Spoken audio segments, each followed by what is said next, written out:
안녕하세요, 멜목상. 오늘은 요한일서 2장 18절부터 29절 말씀 보도록 하겠습니다.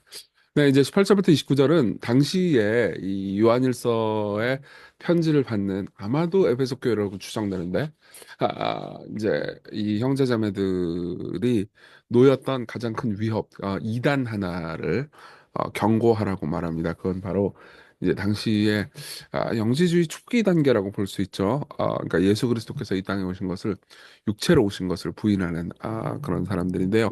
특별히 요즘 크리스마스 시즌에 한번 깊이 생각해 볼 만한 이야기, 죄송합니다. 이야기일 것 같아요. 한번 내용 보겠습니다. 아이들아, 지금은 마지막 때라 적그리스도가 오리라는 말을 너희가 들은 것과 같이 지금도 많은 적그리스도가 이미 일어났으니 그러므로 우리가 마지막 때인 줄 아노라. 예. 적그리스도가 이미 일어났대요. 예. 그리고 적그리스도가 오리라는 말을 너희들이 들었다. 아마 이제 구약 성경부터 이미 이제 그리스도라는 말은 이제 그리스어고요. 이건 이제 그리스도의 히브리어는 메시아예요. 메시아는 이제 기름 부음 받은 자라는 의미인데 이제 하나님께서 보내신 하나님의 백성들을 구원할 구원자죠. 그 구원자를 저거 어, 적대시할 그 존재가 이제 바로 적그리스도인데요. 근데 이미 있다는 거예요. 근데 어떤 존재들이에요? 그들은 우리에게서 나갔으나 우리에게 속하지 아니하였으니 만일 우리에게 속하였더라면 우리와 함께 거였으니와 그들이 나간 것은 다 우리에게 속하지 아니함을 나타내려 함이니라 이렇게 이야기를 합니다. 무슨 말이죠? 이 말은 이제 그들이 사실은 교회 안에 있었었다는 거죠.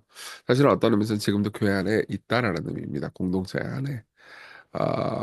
이게 되게 중요한 건데요. 이 적그리스도의 정체에 대해서는 조금 이따 더 자세히 얘기하겠지만, 교회 안에 얼마든지 가라지가 있습니다. 이걸 가지고 막 분노하거나 막 색출하거나 뭐 이러려고 하라는 의미가 아니에요.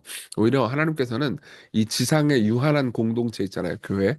교회 안에, 그러니까 올바로 하나님을 믿는 사람들뿐만 아니라 제대로 하나님을 믿지 않는 사람들을 다 함께 있도록 하셨다는 거죠. 하지만 너희는 20절 거룩하신 자에게서 기름 부음을 받고 모든 것을 아느니라. 여기서 기름 부음을 받는다는 말을 잘 생각해 보세요. 왜 기름 부음 받는 자라고 표현을 했을까요? 여기 그리스도라는 단어 있잖아요. 이 단어가 기름 부음 받는 자라는 의미예요. 예. 그러니까 기름 부음을 받았다 말은 이거예요. 그러니까 예수님은 기름 부음 받으신 분이잖아요. 하나님의 기름 부음 받으신 분, 하나님의 선택하신 분이에요. 근데 너희들도 그런 존재란 말이에요. 그러니까 너희들은 예수 그리스도의 올바른 정체에 대해서 정말로 회심하고 예수님을 믿는 사람들이라면, 거듭난 사람들이라면은 그분을 정말 안다는 거죠. 예컨대 예수님께서는 사람이신 동시에 하나님이십니다. 이 땅에 사람으로 사신 분이죠. 근데 동시에 그분은 하나님이세요. 예. 그러니까 참되게 변화된 사람들, 은혜를 받은 사람들은요, 예수님이 하나님이라는 사실을 직관적으로 안다는 겁니다. 그리고 예수님이 하나님이라는 사실을 모르고 거기에 대해서 거부하잖아요. 그럼 그 사람은 그리스도인이 아니다. 기름 부음을 받은 적이 없다. 성령님의 기름 부음을 한 번도 받은 적이 없다. 이렇게 이야기를 하는 거죠. 내가 너에게 쓰는 것은 너희가 진리를 알지 못하기 때문이 아니라 오히려 알기 때문이고 또 모든 거짓은 진리에서 나지 않기 때문이라. 거짓말하는 자가 누구냐? 예수께서 그리스도이심을 부인하는 자가 아니냐? 아버지와 아들을 부인하는 그가 적그리스도니. 그 당시에 아마 유대교의 영향도 있었던 거죠. 하나님 한 분뿐인데 어떻게 이 사람도 하나님이냐? 이러면서 성부와 성자와 성령, 그러니까 삼위일체 하나님을 부정하는 사람들이 있었던 거죠. 그 사람들이 적그리스도였던 겁니다. 그러면서 아들을 부인하는 자에게는 또한 아버지가 없을 때 아들을 시인하는 자에게는 아버지도 있느니라. 보세요. 예수님을 부인하는 사람들은 예수님을 통해서 만날 수 있는 선하신 하나님을 못 만납니다. 오직 예수님을 통해서만 만날 수 있는 하나님이 있어요. 보세요. 그분의 십자가를 한번 생각해 보십시오. 그분 십자가에서 죽으시고 부활하심으로써 우리는요, 하나님이 무한하게 사랑이시라는 것과 또 동시에 무한하게 정의로우시다라는 것을 동시에 봅니다. 그러니까 구약 성경만 보잖아요. 물론 구약 성경을 통해서도 우리가 예수님을 보면서 이분이 진짜 하나님이시구나라는 걸 얼마든지 추론할 수 있지만 그래도 분명하진 않죠. 하나님이 언제는 진노하시는 것 같고 언제는 또 사랑이신 것 같고 이게 어느 쪽이 진짜 하나님이야 라고 생각을 하는데 십자가를 보면서 와 그분은 진짜 엄청나게 정의로우셔서 죄란 죄는 그냥 하나도 남김없이 완벽하게 처벌하기로 하시는구나.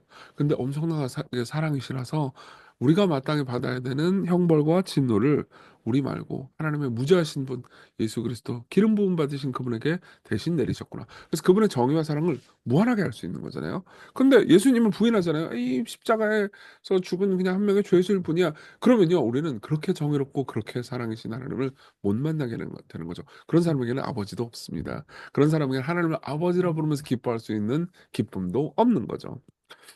너희는 처음부터 들은 것을 너희 안에 거하게 하라. 처음부터 들은 것이 너희 안에 거하면 너희가 아들과 아버지 안에 거하리라. 그러니까 처음에 누구죠? 바울과 그리고 디모데 그리고 다른 목회자들로부터 배웠던 올바른 교리 있잖아요. 그것을 계속해서 붙들고 있으라는 거죠. 그가 우리에게 약속하신 것은 이것이니 곧 영원한 생명이니라. 너희를 미혹하는 자들에 관하여 내가 이것을 너에게 썼노라. 너희는 주께 받은 바 기름 부음이 너희 안에 거하나니 아무도 너희를 가르칠 필요가 없고 오직 그의 기름 부음이 모든 것을 너에게 가르치며 또 참되고 거짓이 없으니 너희를 가르치신 그대로 주 안에 거하라. 그렇죠? 이미 바울과 디모데 같은 사람이 올바로 가르친 내용이 있었어요. 그리고 성령님께서 그 모든 가르친 내용들을 확장하셔서 사랑의 아버지를 보게 하셨습니다. 그러니까 이미 다 받았어요. 그러니까 거기에 대해서 그 가르치신 그대로 주 안에 거하라 라고 말하는 거죠. 그러면서 자녀들아 이제 그의 안에 거하라. 이는 주께서 나타나신 바 되면 그 강림하실 때 우리로 담대함을 얻어 그 앞에서 부끄럽지 않게 하려 함이라. 너희가 그의 의로우신 줄 알면 의를 행하는 자마다 그에게 난 줄 알리라. 이렇게 이야기를 합니다. 자, 전체적인 내용은 간단하게 살펴봤고요. 우리 적용해 봅시다. 첫 번째, 적그리스도 이야기를 해보죠. 적그리스도는 예수 그리스도의 이름으로 모인 공동체에 몸이 들어와 있지만 같은 믿음으로 예수님을 받아들이는 건 아닙니다. 물론 여러분들 입장에선 아니 저기 뭐지 이 교회 안에 있는 사람 중에서 예수님 안 믿는 사람이 어디 있겠어요? 라고 생각할 수 있어요. 근데 보세요. 이건 한편으로는 예수님에 관한 진실을 받아들이지 않는 존재이기도 하지만 예수님의 자리를 대체하려고 하는 존재이기도 해요. 예. 그러니까 이 이제 그리스어로 안티크리스트인데 안티가 이제 반대라는 의미도 하지만 대체의라는 의미도 가지고 있거든요. 헬라어에서는. 그러니까 뭐냐면 예수님의 자리, 예수님의 영광의 자리를 대체하고 자기가 높아지려고 하는 그런 사람도 역시 적그리스도인 거죠. 그리고 무엇보다 그러니까 여러분들이 막 대놓고 막 악을 행하면서 막 교회 교리를 어지럽히는 그런 적그리스도가 되지는 않겠지만 적그리스도가 가지고 있는 믿음과 똑같은 믿음을 가질 수는 있어요. 예를 한번 들어볼게요. 여러분들이 교회에서 가르치는 교리나 그리스도에 관한 진실이나 이런 것들에 대해서는 거의 관심이 없고, 아, 나는 은혜 받고 싶어요. 교회 와서 기분 좋아지고 싶어요. 예수님 뭐 그건 예수님이 어떤 분인지 그분의 신성과 인성, 아우 교리, 아우 복잡해. 그냥 내 삶에서 그냥 은혜 받고 싶고 좀 도전을 얻고 싶고 그렇게만 하잖아요. 그러면 여러분들은 하나님에 대해서 막연하게 여러분들이 가지고 있는 이미 가지고 있는 성경으로 형성되지 않은 잘못된 교리를 가지고 하나님을 오해하게 돼요. 그럼 어떻게 돼요? 여러분 자연스럽게 적그리스도와 똑같은 믿음을 가지게 됩니다. 예. 그러니까 뭐 이제 좀 굳이 적용을 해보자면 이 시건교회 이 오후 예배 저녁 이제 신촌 캠퍼스 저녁 예배 있잖아요. 요 오후 예고 저녁 예배 때 주로 교리를 가르치거든요. 그럼 이제 뭐 오후 예배 졸립다 저녁 예배 내가 왜 저녁 예배까지 해야 되냐? 그러면 우리 교리 언제 가르치라는 겁니까? 목회자를 보고 교리 좀 가르칠 시간 좀 주세요. 진짜 제발. 물론 여러분들이 지루하다, 니네 설교 왜 이렇게 못하냐, 지루하다, 졸려 죽겠다. 그 뭐 그럼 딴 시간에 해라. 딴 시간은 올 거예요. 안 오잖아. 이 진짜 제가요. 이게 한풀이 좀 해야지. 멜목상 때 한풀이 하면 안 되는데. 아니 목회자들한테 교리 가르칠 시간 좀 달라고요.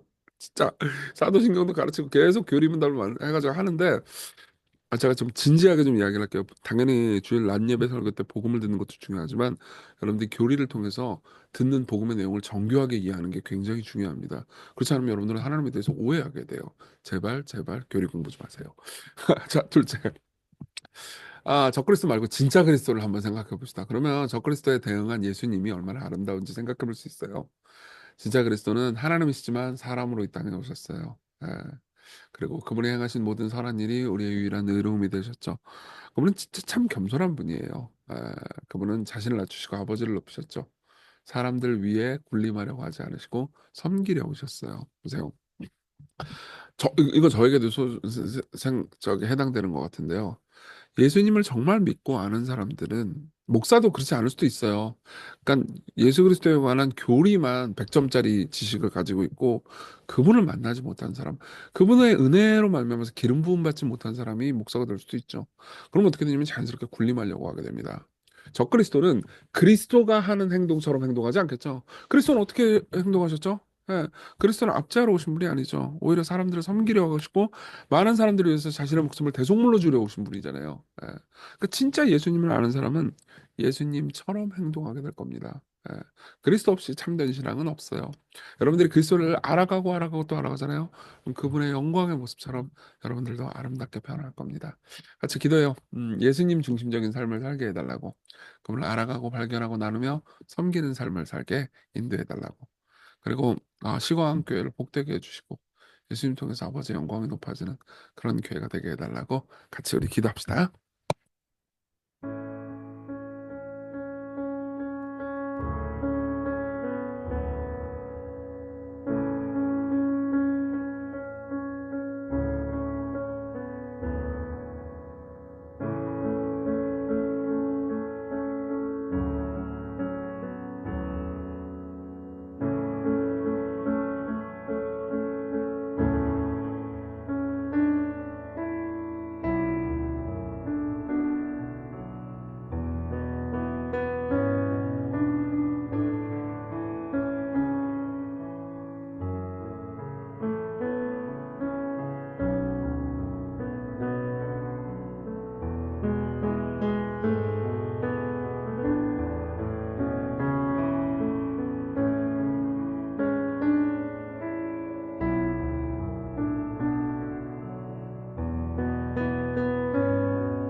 기도하겠습니다.